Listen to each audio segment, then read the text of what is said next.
અને હવે સમાચાર પોરબંદરથી, જ્યાં પોરબંદર જિલ્લામાં મુશળધાર વરસાદ જામ્યો છે। અહીંયા 4 કલાકમાં 5 ઇંચ વરસાદ ખાબક્યો હતો।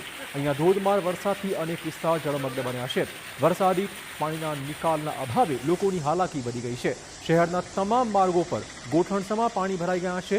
મુખ્ય માર્ગો પાણીમાં ગરકાવ થતાં સ્થાનિકોને ખાસી મુશ્કેલીઓ પડી રહી છે।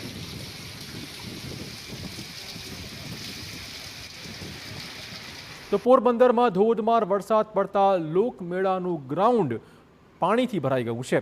જન્માષ્ટમીના લોકમેળામાં રોજગારી માટે આવેલા વેપારીઓને ભારે નુકસાન પહોંચ્યું છે। જગ્યા માટે કોર્પોરેશને લીધેલા ભાડા સામે સુવિધાનો અભાવ હોવાનો આક્ષેપ છે। લાખો રૂપિયાની નુકસાની વેઠવાનો વેપારીઓને હવે વારો આવ્યો છે। ભારે પવન ફૂંકાતા સ્ટોલ ધારકોના સ્ટોલ ઉડી જતા નુકસાન પહોંચ્યું છે। સતત વરસાદ ચાલુ રહેતા ચકડોળ પણ પાણીમાં ગરકાવ થઈ ગયા છે। એક વોશરૂમ જેટલી સુવિધા પણ નથી। આજે રોજનું 5-7 હજાર 10 હજાર 25 હજાર પબ્લિક આવવા વાળું છે। 2-3 હજાર સ્ટોલ ધારકોને મેળાના માણસો થઈ જાય, તે બાથરૂમ પાણી જાય ક્યાં? એક બસ સ્ટેન્ડમાં બનેલું છે, એકદમ ગંધારું, પગ મૂકવાને લાયક નથી। એક અહીંયા ચોપાટી પર છે, ત્યાં પણ પાણીની ઘણી સમસ્યાઓ છે।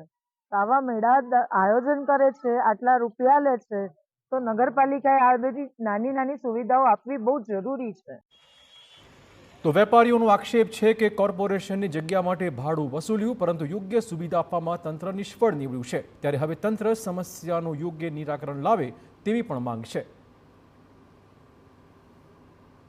પૈસા લઈને ફેરવતા હોય, અમારે ધંધો કરતા હોય, અમે હાવ નાના માણસ છીએ અમે, એટલે અમને થોડા પૈસા પાછા આપી દો, અમારા અડધા થોડા ઘણા આપી દો તો અમારે નુકસાની ના થાય એટલી સમજ્યા।